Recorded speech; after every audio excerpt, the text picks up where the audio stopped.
The General Development Plan is a very important document that's being crafted as we speak in Anne Arundel County, and we're here at a listening session at Broadneck High School, the first of many, and we're going to take you around and see what people are having to say about growth and development into the future. Let's go. Good evening. Welcome to the second of 8 General Development Plan listening sessions sponsored by the Office of Planning and Zoning.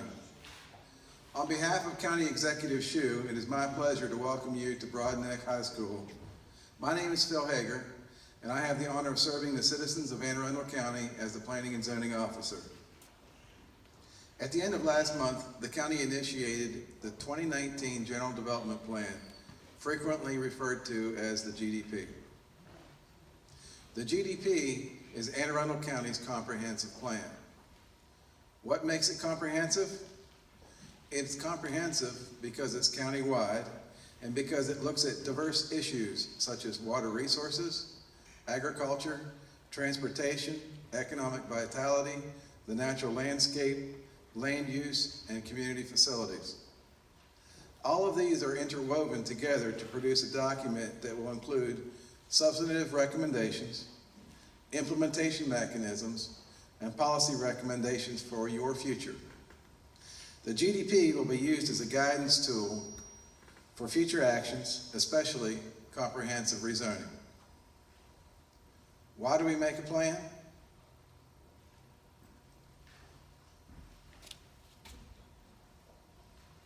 Let's go one more. And one more.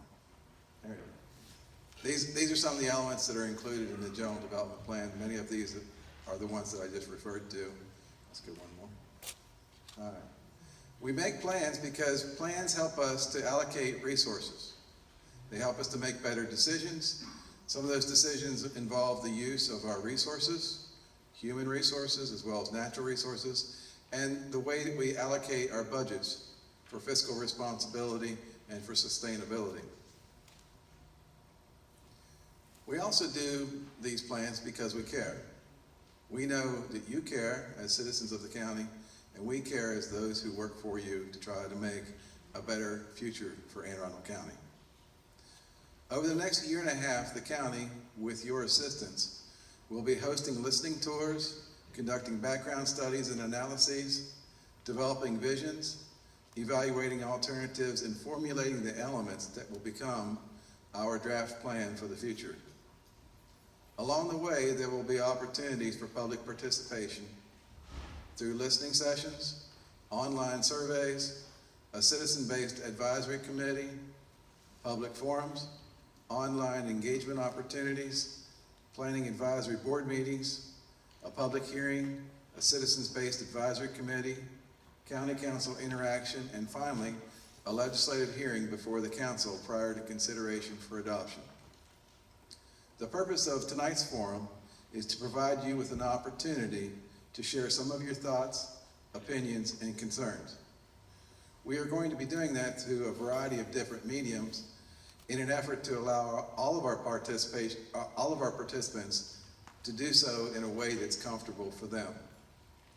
First, we will break out into a two-part activity that will allow you to provide nonverbal feedback in 2 important areas: values and topics.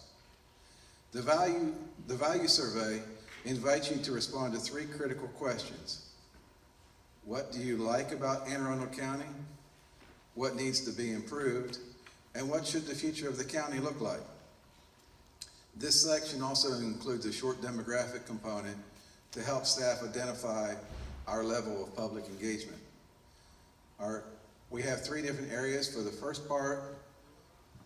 You can see there are 2 sheets on the wall here, and toward the rear of the auditorium there are another 2 sheets, and over here on my right, your left, are 2 more sheets. All 3 of these stations are identical, and they will be manned by county staff that will help you navigate through the various components of these 3 sections. The second part of this activity consists of weighted voting, where you can help us gauge your priorities by using colored dots to indicate your top choices among the following 4 topic areas: planning for the built environment, planning for the natural environment, planning for a healthy economy, and planning for healthy communities. And I misspoke.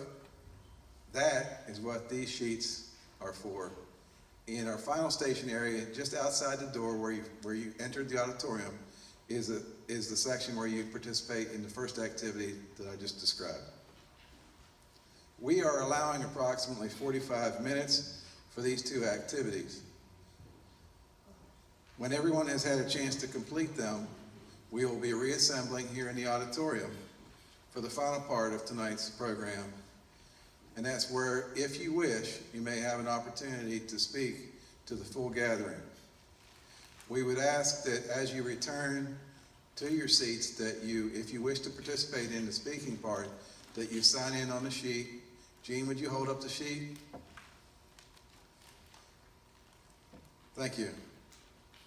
If you sign in on the sheet, that will allow you an opportunity to have me mispronounce your name. I'll do my best, I promise. And it will help if you write as legibly as possible.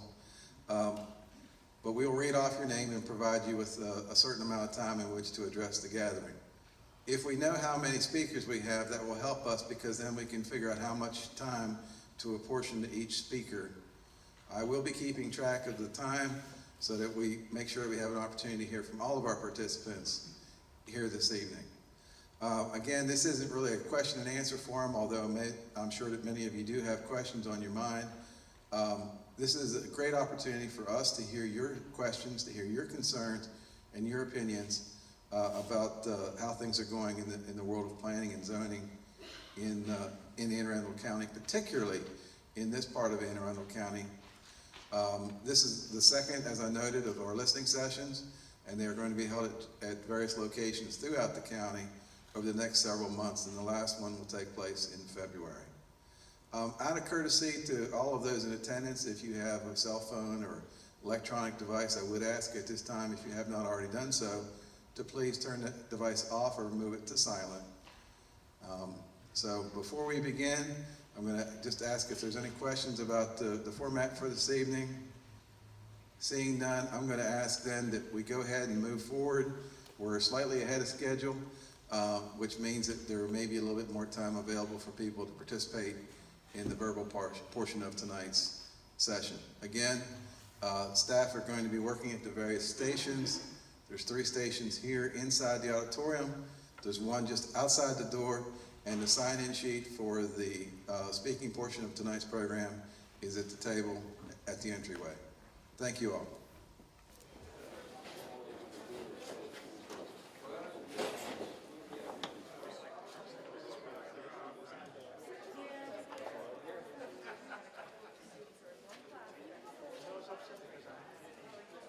So we're talking to Bill and Blair and Bill, and they live in the Bayberry neighborhood. Is that right to say? Bayberry on the magazine. Very good. And what sort of brings you out to the General Development Plan listening session? What do you want to be heard, that you want to be listened to about? Well, we have concerns about the Spriggs Farm Park and the development of that into a marina.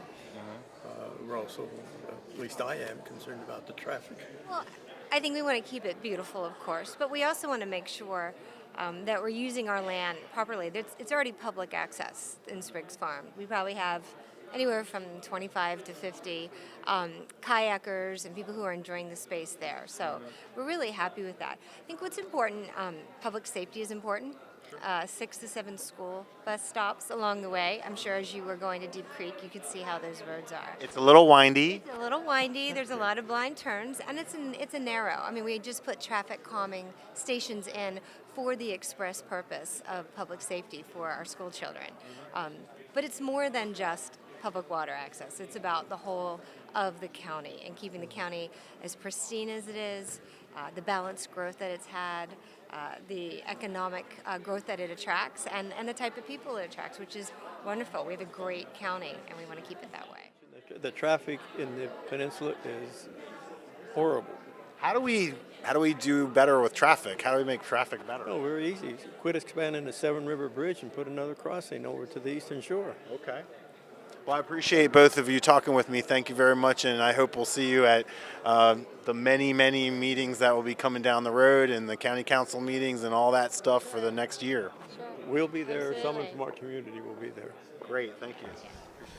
So what we're going to do now, and I want to thank all of you for participating in decorating these signs. I can't tell what they're supposed to say. I keep wanting to make words and letters out of the dots that you've put up, but it really looks nice to see these posters just filled with dots the way they are. And we are keeping track of all of the information that you provide in this fashion. And one of the things that we're all very interested in seeing as an outcome is how these different listening sessions differ in terms of your responses. We don't know whether they're all going to be largely a mirror of one another or whether there's going to be a tremendous amount of diversity, but we're looking forward to seeing the outcome. So where is the sign-in sheet? Still has 6 on it? We have 8 now. Okay. All right. So I think given the amount of time that we have, we're going to go ahead and give everybody 3 minutes instead of the usual 2. And I'm going to go ahead and keep track here with my timer. And what we're going to do, if it's okay with everybody, if your time expires while you're speaking, just go ahead and wrap up what your comment is. That we don't have to be quite as rigid as if this was a public hearing. Mostly our goal here is to make sure that people have an opportunity to be heard. My name is Michelle Danoff. I'm with the Neighbors of the Mayo Peninsula. And listening to everybody tonight, we all have the same message. Enough. We would like to know, when do the small area plans, when do the APFOs, when do all the things that we have put input, dots on a wall, comments on websites, we know you're listening, you hear us, and that's great. When are you going to do something about it? We have a 2002 small area plan in Edgewater and an APFO that have not been followed. Mayo Road past Muddy Creek is below fire EMS national standards for safety response. That was listed in 2002. The only thing we've had change is more traffic, just like every other place in this county. I grew up over in Olmsted. I don't recognize my old neighborhood. I agreed with Paul. We need to put up the no vacancy sign for a while. We've got to figure this out. If we do not fix our infrastructure, we are all going to be stuck in terrible gridlock, and more people are going to die. We had a kid hit and killed on the side of the road on 214. He wasn't found till the next day. How many more of our kids have to perish because our infrastructure is well below national standard? Thank you for listening. Let's do something. Hi, I'm Petroncio. I'm a retired naval officer living here in Arnold. And I'm a member of the Naval Academy Sea Level Rise Advisory Council. We started that up in 2015 to advise Admiral Carter on sea level rise issues that'll affect the Naval Academy. And we're coordinating with the city of Annapolis, sharing our information. So I just wanted to recommend that the state of Maryland did a good job in their 2013 report. The Maryland Climate Change Commission published a report on sea level rise, but there's been additional scientific studies since then, and NOAA has published an updated report in 2017 that goes much beyond the range of sea level that the state of Maryland considered, a greater range of sea level rise by 2100. And so I would just recommend that the county consider the updated reports available from NOAA and avoid the temptation to go with a single best number. Consider a range of sea level rise scenarios to factor into planning of roads and infrastructure, other infrastructure, and to coordinate the planning efforts with the city of Annapolis and the State Highway Department, who are also factoring in the sea level rise. A range of sea level rise scenarios for certainly by 2040. Another foot or two of sea level rise is very reasonable. It's not an outlandish number. So, thanks. Thank you. Hi, I'm Richard Enzer with the President of the Arnold Preservation Council. I had 3 points I just wanted to touch on. One is first, I'd like to thank you for this evening and this opportunity for the community to be able to interject their thoughts and concerns for what our future might look like. One thing we're concerned about is upzoning, so I hope that during your process and as we go through this process, things that we see like easy storage, which were not part of our plan, those things get installed outside of the sequence. So we want to make sure that when we do these sequences, that they have some bite and hold. We also know that your efforts are being done in concert with the state efforts, and we are a Tier 1 initiative, so sewer is going to be coming down our way. We do consider water quality an issue, so sewage and septic tanks make sense to bring in the sewer, but with that comes the ability to expand development and the footprints that we currently have. So you have a large lot, you get sewer, you get townhomes, you get something else. So as part of the process, we want to make sure those zoning concerns get addressed on sprawl and overdevelopment. And then also our participation. You mentioned there'd be a citizen advisory committee as part of this process, but I'd like to see that effort continue on with the zoning efforts that the county puts out, so the citizens are really truly informed during the process and not after a contractor's been gone through their whole process and expense of setting standards for what they want to do. I think the community would like to have some input at the front of that effort. So during the zoning process, I think it's imperative we do that. Thank you. Thank you.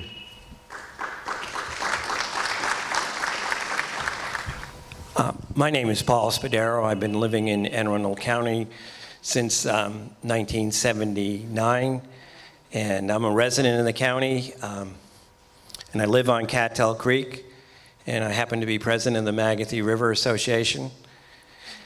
And as you sit in traffic on Mountain Road, Ritchie Highway, and College Parkway, consider this. If you don't build them, they will not come. And one of the problems that we now face in this county, straight up, is even the best hotel eventually has to put up the no vacancy sign. And we're at that point. As you sit in this traffic on Route 2, College Parkway, and Mountain Road, we have an opportunity in the next few months to have a say. And we deserve our say. We have a say who we share our living room with. Not the county, not the developers, but we in this room have a say. And if we want to preserve our quality of life, we must exercise our say and insist that we are pretty much done with development, because everything else falls into place. We need to stress to the county that we need not to do changing R1 to R15, but we need to go the other way to preserve our quality of life for our families and our future. We need to go backwards from R15 to R1 and not be bullied by county officials or by the developers saying that you cannot do that. We do not accept bullying in school. We should not be bullied here. That's what I want to say.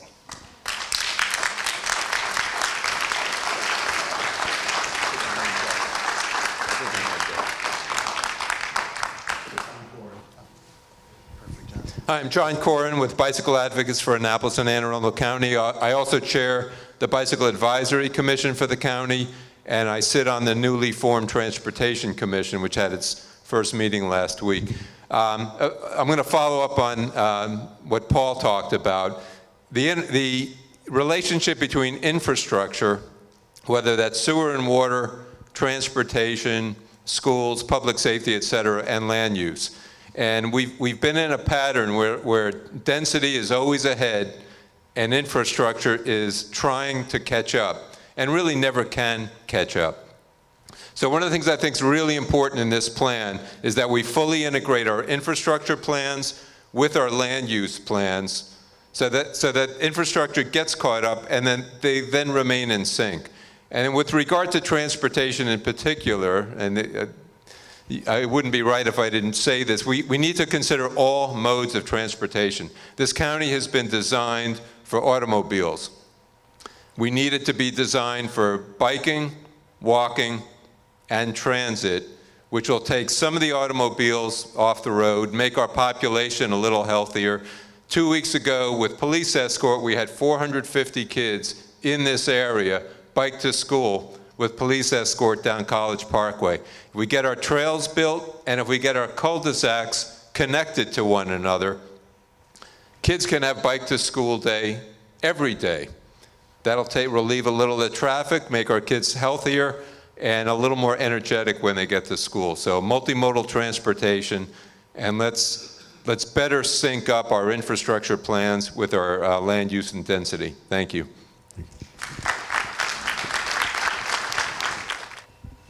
Thank you. My name is Sally Horner. I also live in Arnold, and I sense a theme here on trying to have sustainable development, which is something that I'd like to speak to. I'm really concerned about water quality and about how land use impacts water quality.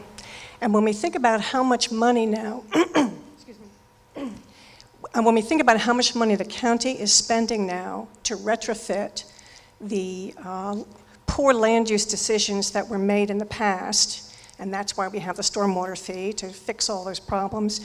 And let's not create new ones now that have to be restored 10 or 20 years from now. I really like to see very careful thought go into any future development so that water quality is not compromised. I'd also like the powers that be to look at the economics of development, because I've talked with quite a few experts on this matter, and many of them will say that even though there seems to be this thought that we need more development to bring in more taxes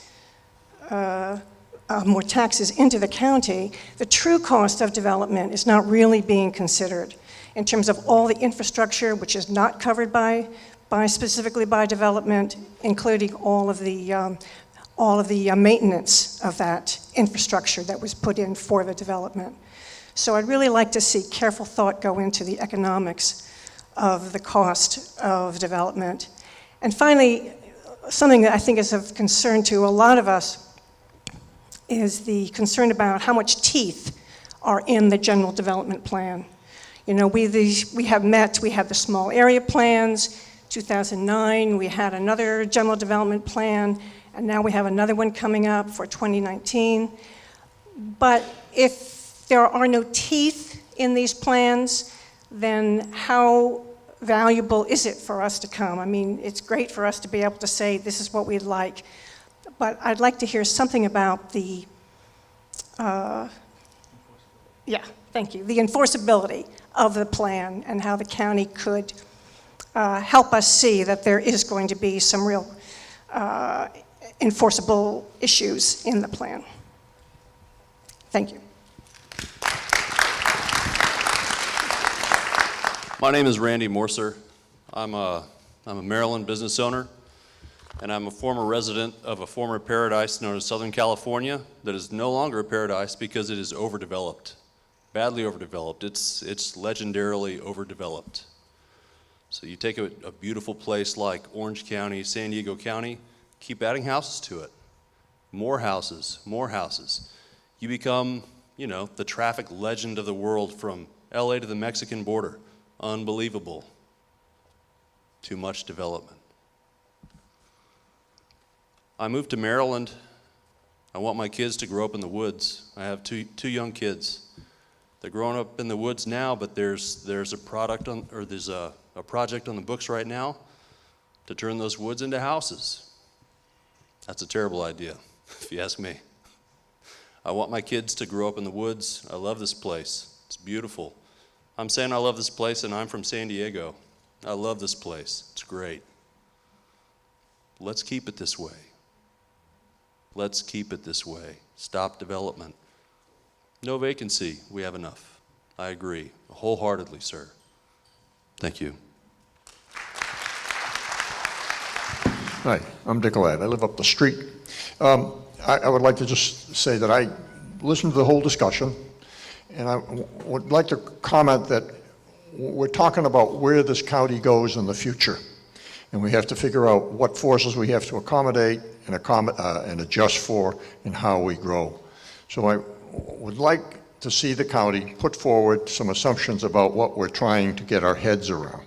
How much growth are we attempting to accommodate and address, and whether we're going to be talking about this for 20 years or 8 years, so that we can look and understand what the trade-offs are.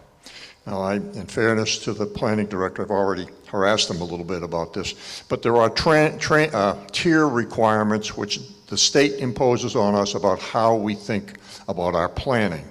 We are in tier 1 and 2. Tier 1 and 2 are places that have utilities wired up or the plan to wire them up. Tiers 3 and 4 are not. And you remember when the county executive put forward the notion of a rural conservation area and a rural area. And so I play with numbers, guilty. So when I look at the zoning that we have to work with in our community here, we are just about built out on the existing zoning. And that, notwithstanding the traffic problems we have. So what we're talking about now is, how is this peninsula going to grow? Yes or no? My good friend here would say we ought to be talking about no growth. I don't understand. I mean, I'm perfectly willing to engage in that discussion, but I don't know how you enforce it.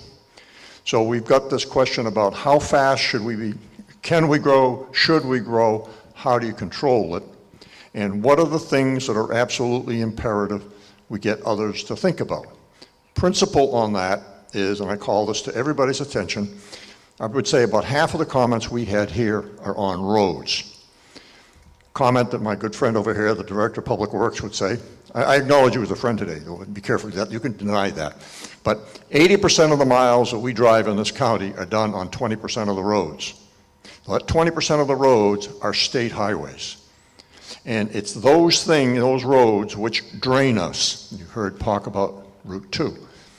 And we've got to make sure to our delegation, where's Mike? Did he leave already? That we understand that we have got to get the roads, be it 50, 301, whatever you want to call it, my favorite, I-5, 95, 97, upgraded so that we get the traffic off of Route 2 and places like that. And that, I think, is what we need to be thinking about when we talk about the general development plan, because it's the development that we're worried about. So my whole point in standing up tonight is that there is a large area in this county which is serviced by a very, very high-speed, favorable road, which is I-97. And it bisects Tier 3, which is a place where we are basically saying that's rural area, and I'm not sure what the county would say in the planning process, whether it should or should not be on the table. I argue for you tonight, subject to somebody wanting to say, lad, you don't, once again, you've demonstrated you don't know what the hell you're talking about, but we ought to understand whether it should be put in play, yes or no, when we think about it. Because if we turn around and conclude that that Tier 3 is you don't touch it, we're not going to change anything, guess where all the growth is going? You won't like it. To be crude, to pass the Vaseline and sit down and be quiet. And I don't buy that personally, not for, at least for discussion purposes. So I think there are a number of things that frame what we should be thinking about and what you should be thinking about, so that we can talk to our elected officials, and I think, you know, good councilman for being here. Thanks, and Dick. We've got to think about how much pain do we want to take, how should we share it? And this should not be a choice about urbanization and not urbanization, which is what happens if you have to do it here. Maybe the choice is between urbanization and more suburbanization. And those are the kinds of things that I think we need to be talking about. And because it's going to put us in the position to get to 2040 and beyond. High-level stuff perhaps, but we've got to listen for those, and I urge you to be a little bit more precise about what we can and cannot think about doing into Tier 3. Thank you.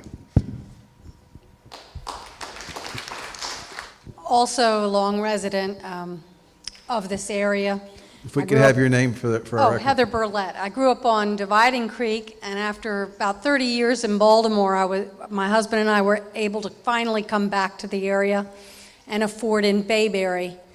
I want to appreciate all the people that are presidents of our waterways and have been devoting so much time to meetings such as this. And I haven't been in attendance for those. Tonight, I would suggest that many of those people aren't able to be here because they're raising kids and they've been to a hell of a lot of meetings that I didn't attend.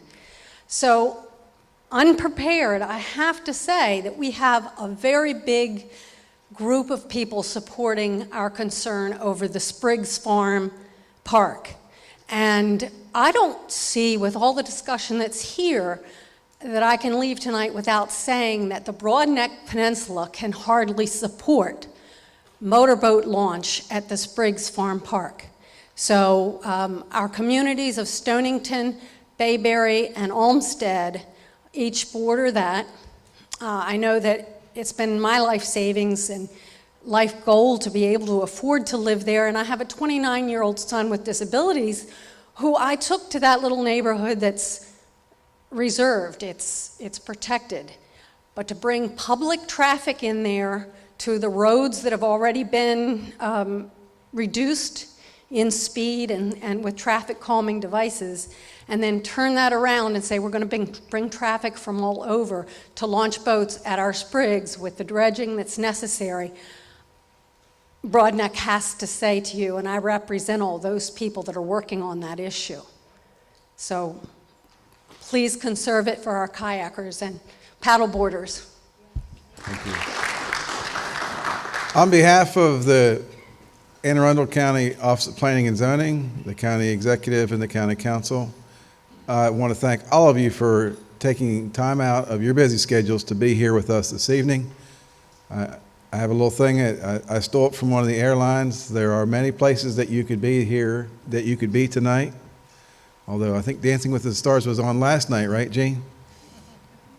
The fact that you chose to be here this evening reflects a priority that you hold, and we appreciate that very much. We also want to thank all of you for taking part in our exercise, for speaking this evening, for writing this evening, and for peeling and sticking the dots this evening. Our next exercise like this is going to take place on November 30th at Old Mill High School. I'm sure I'll see some of you all there, and I'm hoping to see lots of new faces as well. Again, thank you very much. Have a safe trip home.